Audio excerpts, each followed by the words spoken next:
안녕하세요. 시카고 팡세 시간입니다. 지난 주말 시카고는 거의 50시간 계속해서 눈이 오고 잠시 쉬다가 또 눈이 오고 계속 눈이 왔습니다.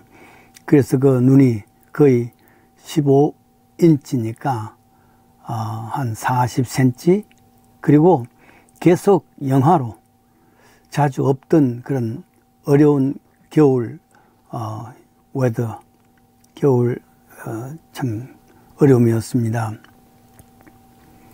사잇길이라는 말씀을 아십니까? 사잇길, 큰 길에서 갈라져 나간 작은 길을 말합니다. 본래는 쇳길이라는 말도 사용하지요. 골목길이라 하기도 합니다. 비슷한 말이겠죠. 학교 다닐 때요, 큰 길로 가는 친구도 있지만은 그 사이길을 잘 알면은 훨씬 빨리 갈 수 있는 길도 됩니다. 뿐만 아니라 그 사이길에는 온갖 볼거리가 참 많지요. 사이길 정감이 가는 말입니다. 박하목 시인의 보리밭 노래가 있지 않습니까? 보리밭 사이길을 걸어가면은 참 멋진 참 가곡입니다. 가수 조밈이라는 분, 유행가에도 나오지요. 사이길, 님과 같이 걷던 길, 사이길, 그리고 그 길에 행복했던 길, 뭐 이런 내용이죠. 생각하면서 사이길은, 새길은 우리에게 아련한 추억을 주는 그런 길이기도 합니다. 사이길의 또 다른 의미는 갈라놓는 길이라 그렇게 말할 수 있습니다. 새길을 중심으로서 동리가 북으로 남으로 나눌 수도 있고, 또 사이길을 중심으로 해서 김씨 집안과 또 이씨 집안이 갈라질 수도 있습니다. 또 사이길 중심으로 우리 편과 남의 편이 나눌 수 있습니다. 마치 38선이 사이길이 되어서 남과 북을 나누듯이 말이죠. 또 하나 사이길은 여기도 저기도 속하지 않는 사람들, 메인스트림이 아니라, 메조리티가 아니라 마이너리티, 그런 것을 미국 속에 살고 있는 저희들을 주변 사람이라 그렇게 말합니다. 주변 사람, 머지널리티라 그렇게 하죠. 변두리 인생길이라 그럽니다. 말하자면은 사이길은 어떤 면에서 여기에도 속하지 못하고 저기도 속하지 못하는 이런 사람들 말합니다. 그래서 사이길은 우리에게 나그네 길일 수도 있고, 또 어떤 때는 그참 고향을 떠난 사람들의 길이라 그렇게 말할 수 있습니다. 그래서 그 사이길은 외롭고 서러운 존재입니다. 문둥이의 한을 노래한 하나원 시인의 노래가 있죠. 아니올시다, 정말로 아니올시다, 사람이 아니올시다, 짐승도 아니올시다, 하늘과 땅 사이에 잘못 태어난 버섯이 올시다. 사람도 속하지 않냐고 짐승에게도 속하지 않냐는 존재, 그랬습니다. 6.25 전쟁 후에 포로 교환이 있었습니다. 인민군은 북으로 가려고 그러고 또 국군은 남으로 각각 지원을 했었겠죠. 그런데 그때 남도 싫다, 북도 싫다, 이런 사람들이 있었습니다. 이런 사람은 당시 유엔 감시국이 그 나라로 제3국으로 보내지는 일이 있습니다. 소설가 최인훈 씨의 광장의 그 이야기죠. 제3국을 선택한 사람들의 그 이후의 삶이 어떻게 되었을까? 외로움과 고난의 길 아니겠습니까? 언젠가 한번 100여 명 정도 간 인도에 그 선택한 사람들, 포로 교환된 사람들, 그 사람들의 삶을 읽은 일이 있습니다. 뿐만 아니라 저 당시 브라질을 택한 사람이 한 50명쯤 되는데 지금도 한 20명이 생존해 있다 그러죠. 그 중에 3사람이 목사가 되었답니다. 어떤 이는 그때부터 지금까지 저 아마존 정글에서 고무 채취하며 살아가는 고달픈 인생이 있다는 것도 이야기합니다. 가슴 아픈 이야기죠. 사이길에서 얼마나 울었을까 가슴이 메입니다. 성경에도 이 사이길이 있습니다. 누가복음 17장 이야기입니다. 11절 예수께서 예루살렘으로 가실 때에 사마리아와 갈릴리 사이길로 가시다가 사이길 보드 오브 더 비트윈입니다. 예수님 당시 상황을 살펴보면은 갈릴리는 남쪽 유다에 속해 있습니다. 사마리아는 북쪽 이스라엘의 수도이기도 합니다. 그때 서로 남북 간에는 서로 상종도 하지 않았습니다.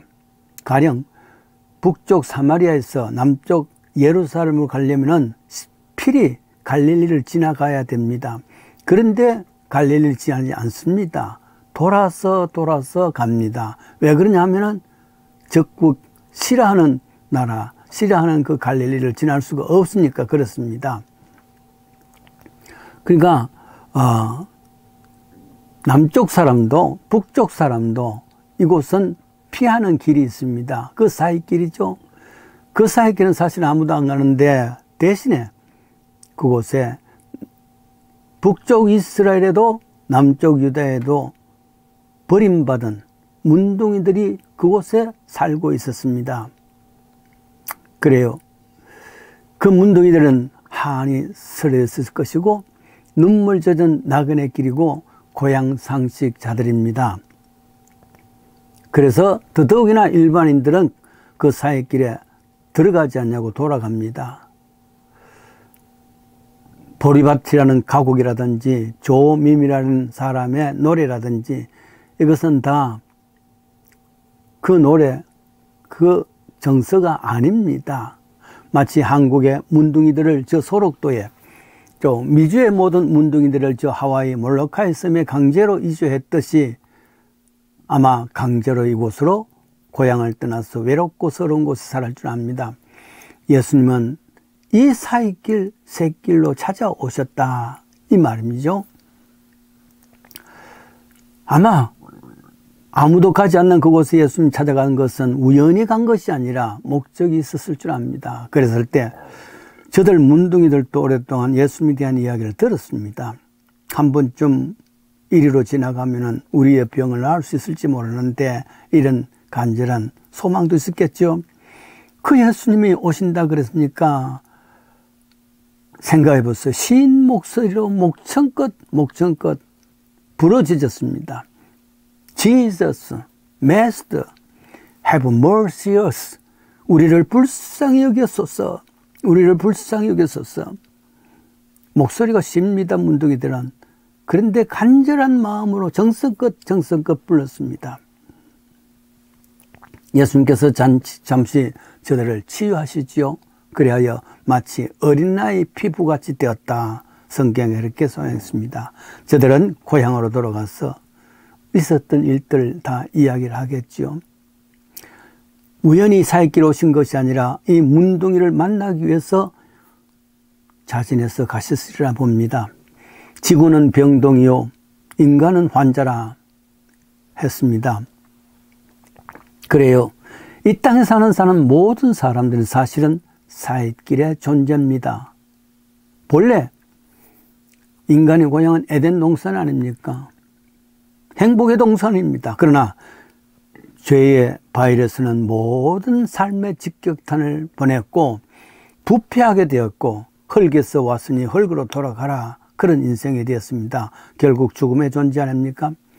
하늘에 속하지도 못하고 에덴에 속하지도 못하는 이러한 인간이 되어졌습니다. 그래서 전도서 2장 11절에는 그 후에 본적 내 손으로 한 모든 일과 수고로 한 모든 수고가 다 헛되어 바람을 잡으려는 것 같으다. 탄식하는 존재입니다. 2장 23절에도 일평생에 근심하며 수고한 것이 슬픔뿐이라 그 마음이 밤에도 쉬지 못하니 이것도 헛되니라 탄식합니다. 복음은 바로 이와 같은 사이길에 사는 인간의 질고 죄의 삶을 살아가는 인생에게 찾아오신 예수님 이야기입니다. 예수님의 자비와 사랑의 이야기입니다. 하나님이 이 세상을 이처럼 사랑하사 독생자를 주셨다. 어디에? 사이길, 질고의 길을 수고하고 무거운 짐을 지고 있는 길을 걷고 있는 그런 인생을 향해서 이 땅에 오셨다. 그 말입니다. 냄새난 곳이죠. 문둥이 냄새가 나지 말이죠. 수고하고 무거운 짐진 자들아 다 내게로 오라. 내가 쉼을 주겠다. 복음의 내용입니다. 질고의 길, 사익길의 인생에게 향한 기쁜 소식이요 약속입니다. 이때 이 소식을 들은 사람들은 저 신약성경의 사익길에 살던 문둥이가 하던 절규와 똑같은 게 있습니다. 주여 우리를 불쌍히 여기소서. 복음 앞에서는 인간의 모습이어야 되는 줄 압니다. 그리하여 사익길에서 벗어나서 에덴 동산을 회복하는 것입니다. 사익길에 오셨다가 그 가운데 고통을 당하는 모든 것을 보시면서 십자가를 통해서 저 사익길을 깨치고 저 천국길을 열게 하신 예수님, 그가 우리의 구주십니다. 그것을 믿는 자들, 그 예수를 믿는 자들, 수고하는 사익길에서 벗어날 수 있는 축복이 있을 것을 분명히 믿습니다.